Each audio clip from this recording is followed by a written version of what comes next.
कुरुक्षेत्र की भूमि तैयार थी अब तक के सबसे बड़े धर्म युद्ध को जन्म देने के लिए। कुरु और पांडव सेना एक दूसरे के विरुद्ध युद्ध स्थल पर तैनात थी। लेकिन महाभारत का बिगुल बजने से पहले नेत्रहीन धृतराष्ट्र अपने सचिव संजय से युद्ध स्थल की स्थिति के बारे में पूछते हैं। धृतराष्ट्र जानना चाहते थे कि युद्ध भूमि पर एकत्र हुए उसके पुत्र और पांडु पुत्र क्या कर रहे हैं। वो भली भांति जानते थे कि ये धर्म अधर्म के बीच होने वाली अब तक की सबसे बड़ी लड़ाई होगी। धृतराष्ट्र पांडु पुत्रों के साथ हुए अन्याय से भी परिचित थे, लेकिन अपने पुत्रों के मोह में वो और भी अंधे हो गए थे। वो नहीं चाहते थे कि युद्ध भूमि पर अब दोनों भाइयों के बीच किसी प्रकार का समझौता हो। लेकिन इस धर्म युद्ध को लड़ने के लिए स्वयं भगवान श्री कृष्ण पांडवों के साथ थे, जिसका डर धृतराष्ट्र को व्याकुल कर रहा था। वो जानते थे कि जहां श्री कृष्ण है वहीं धर्म की जीत होती है। अब तो बस अपने पुत्रों के भाग्य को लेकर आश्वस्त होना चाह रहे थे। श्री व्यास का शिष्य होने के कारण संजय को उनकी कृपा से दिव्य दृष्टि प्राप्त थी, जिसके कारण वो धृतराष्ट्र के कमरे में होते हुए भी कुरुक्षेत्र की भूमि पर हो रही सारी घटना को देख सकते थे। धृतराष्ट्र के सवाल का उत्तर देते हुए संजय ने उन्हें बताया कि हे राजन, पांडवों की व्यूह रचना को देखने के बाद राजा दुर्योधन अपने सेनापति द्रोणाचार्य के पास गए, जहां वो उनसे ये शब्द कहते हैं। दुर्योधन के पास एक विशाल और शक्तिशाली सेना थी। इसके बावजूद भी पांडवों की व्यूह रचना देख वो अपने गुरु व सेनापति द्रोणाचार्य के पास गया। अधर्मी दुर्योधन के दिल में पैदा हुए डर की यह पहली निशानी थी। वो अच्छे से जानता था कि पांडवों के खिलाफ युद्ध आसान नहीं होगा। पांडवों का यह व्यूह उसे अपना काल बनता नजर आ रहा था। पांडवों की व्यूह रचना के संदर्भ में दुर्योधन सेनापति द्रोणाचार्य को कहता है कि हे आचार्य, जरा पांडु पुत्रों की विशाल सेना को देखें, जिसे खुद द्रुपद के पुत्र धृष्टद्युम्न ने बड़ी कौशलता से तैयार किया है। ये कौशलता उसने खुद द्रोणाचार्य से ही सीखी थी, क्योंकि वो उनका शिष्य था। गुरु शिष्य रिश्ते के कारण ही द्रोणाचार्य ने धृष्टद्युम्न को पूर्ण युद्ध कौशल सिखाया था। युद्ध तो मूल रूप से पांडव और कौरव भाइयों के बीच था, लेकिन इस समय द्रुपद के पुत्र की बात छेड़ना भी दुर्योधन की एक चाल थी। वो द्रोणाचार्य को द्रुपद के साथ हुई एक राजनीतिक दुश्मनी की याद दिलाता है। इस दुश्मनी के बाद ही द्रुपद ने द्रोणाचार्य के विनाश के लिए बेटे धृष्टद्युम्न को अग्निकुंड से पाया था। यानी द्रुपद ने एक महान यज्ञ से धृष्टद्युम्न को प्राप्त किया था, जिसके द्वारा आगे चलकर द्रोणाचार्य का वध होना था। आज वही द्रुपद पुत्र पांडवों के साथ खड़ा है और पूरी बुद्धिमानी से उसने ये व्यूह रचना की है।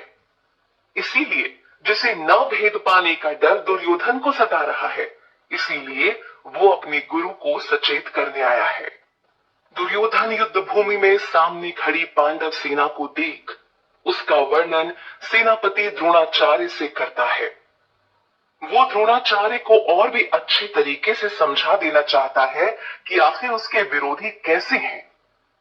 वो कहता है कि इस सेना में सिर्फ भीम और अर्जुन ही नहीं, बल्कि उनके समान अनेक वीर योद्धा भी शामिल हैं, जैसे महारथी युयुधान, विराट तथा द्रुपद। युद्ध शुरू होने से पहले यह दुर्योधन का एक प्रयास था ताकि वो अपने विरोधी को ठीक से जान सके। यही युद्ध की कला भी होती है। दुर्योधन अपनी बात को जारी रखते हुए आगे कहता है कि युयुधान, विराट तथा द्रुपद के अलावा पांडव के दल में दृष्टकेतु, चेकितान, कशिराज, पुरुजित, कुंतीभोज तथा शैव्य जैसे महान योद्धा भी शामिल हैं। कहीं ना कहीं वो अपने सेनापति को इन सब के प्रति सचेत करना चाह रहा है। पांडव की सेना के बारे में दुर्योधन बताता है कि इसमें पराक्रमी योद्धामन्यु, शक्तिशाली उत्मौजा, सुभद्रा का पुत्र तथा द्रौपदी के पुत्र जैसे महारथी शामिल हैं। इस तरह वो विरोधी सेना दल की एक समीक्षा अपने सेनापति के सामने रखता है। इसके पीछे दुर्योधन की एक खास कूटनीति छिपी है जो आगे के श्लोक से उजागर होती है। विपक्षी दल को देख समझ लेने के बाद अक्सर व्यक्ति अपनी स्थिति पर भी एक नजर डालता है। यही दुर्योधन ने भी किया। अब वो अपने सेनापति द्रोणाचार्य से कहता है कि हे ब्राह्मण श्रेष्ठ, अब आप मेरे महान सेना नायकों के बारे में भी जान लीजिए। यानी अब दुर्योधन अपने शक्तिशाली योद्धागणों के बारे में उन्हें बताना चाह रहा है। वो साबित करना चाहता है कि युधिष्ठिर की सेना चाहे कितनी मजबूत हो, लेकिन उसके योद्धा भी कोई कम नहीं है। यहाँ दुर्योधन समझदारी का ताना बाना बुनते हुए द्रोणाचार्य को बताना चाहता है कि आखिर उसकी सेना पांडव सेना के मुकाबले कितनी मजबूत है। वो उन्हें बताता है कि मेरी सेना में तो खुद आप हैं। आपके अलावा भीष्म, कर्ण, कृपाचार्य, अश्वत्थामा, विकर्ण तथा सोमदत्त का पुत्र भूरिश्रवा है। दुर्योधन ने खास तौर पर उन योद्धाओं के नाम बताए जो हमेशा विजयी रहे हैं। लेकिन हैरान करने वाली बात थी कि इन तमाम नामों के बीच दुर्योधन अर्जुन के रथ की कमान संभालने वाले श्री कृष्ण को नजरअंदाज कर गया, जिनके चलते ही वास्तव में उसके साम्राज्य की काया पलटने वाली थी। भगवान कृष्ण के खेल में उन्हीं को हरा पाना असंभव है। हाँ, पर प्यार के आगे वो खुद हारने को तैयार हो जाते हैं। बता दें कि दुर्योधन सारे मौके गंवा चुका था। श्री कृष्ण के समझौते को ठुकरा कर ही आज वो महाभारत के रण में खड़ा था। लेकिन इसके बावजूद भी वो खुद को बहुत शक्तिशाली मान रहा था।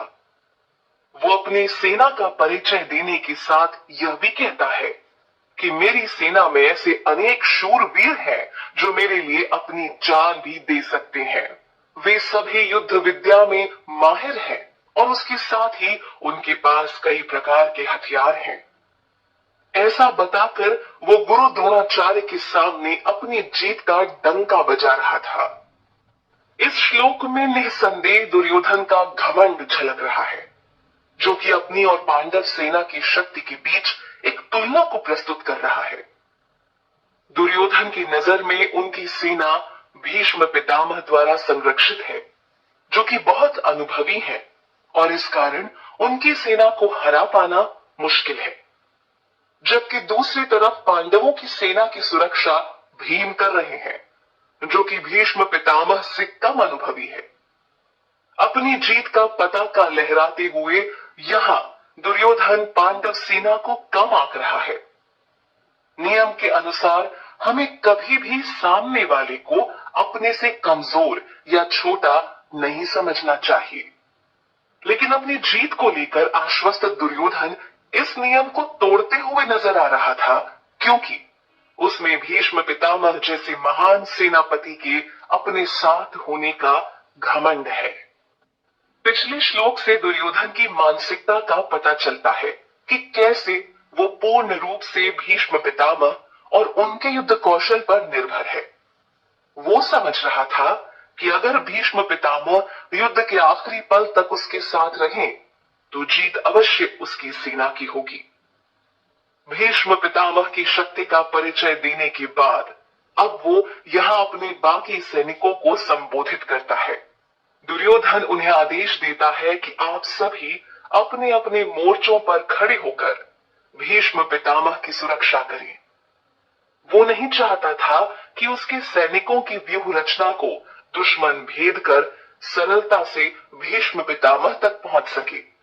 वैसे यह जीवन भी युद्ध क्षेत्र के समान है, जहां हर कोई अपनी कीमती चीज को आखिरी पल तक संजो कर रखना चाहता है। तो बस दुर्योधन भी यही कर रहा था। श्लोक में कुरु वृद्ध शब्द का उच्चारण हुआ है, जो दर्शाता है कि पितामह कुरु वंश के वृद्ध थे, पर साथ ही युद्ध कला में बेहद निपुण, जिसके चलते दुर्योधन को उनकी सुरक्षा की चिंता थी। इसीलिए वो सैनिकों को पितामह की रक्षा का आदेश देता है।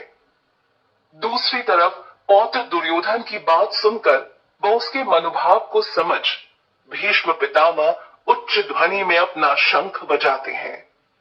उनका यह स्वरूप सिंह की दहाड़ जैसा प्रतीत होता है, जिसे देख दुर्योधन खुशी से भर जाता है। शंखनाद करके पितामह दुर्योधन का हौसला बढ़ाते हैं, जिससे संदेश जाता है कि वो पूरी निष्ठा से दुर्योधन के साथ ही है। पितामह ने तो शंखनाद कर महाभारत का आगाज कर दिया, जिसके तत्पश्चात शंख, नगाड़े, बिगुल, तुरही तथा सींग भी एक साथ बज उठे। इन सब की ध्वनि से माहौल में कोलाहल मच गया। तैयारी पूरी हो चुकी थी। अब तक का सबसे बड़ा इतिहास कुरुक्षेत्र के रण पर लिखा जाना था। चुनौती देने को कुरु और पांडव वंश एक दूसरे के सामने खड़ा था। कौरवों की तरफ से शंखनाद हो चुका था और अब बारी थी पांडव सेना की।